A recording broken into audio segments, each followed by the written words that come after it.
Raghu has enough money to buy 75 machines worth rupees 200 each. Now, how many machines can he buy if he gets a discount of 50 on each machine? Sure, to do it fast, 75 for rupees 200. So multiply it, 200 into 750, 75. So he has 15,000 rupees. Now he is getting a discount of 50. So cost is what? 150 rupees. So 15,000 upon 150, that is 100. This is for exam. Do it fast. Just I will explain you for practice. See here, the problem is price versus numbers. Means price and numbers. 200 is the price and number is 75.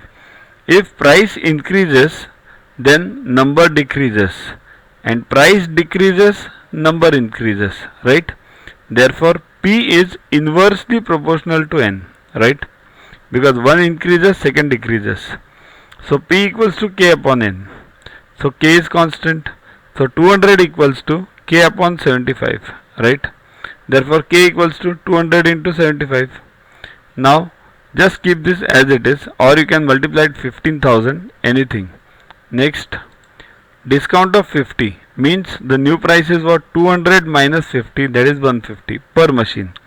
So again the same, P equals to K upon N.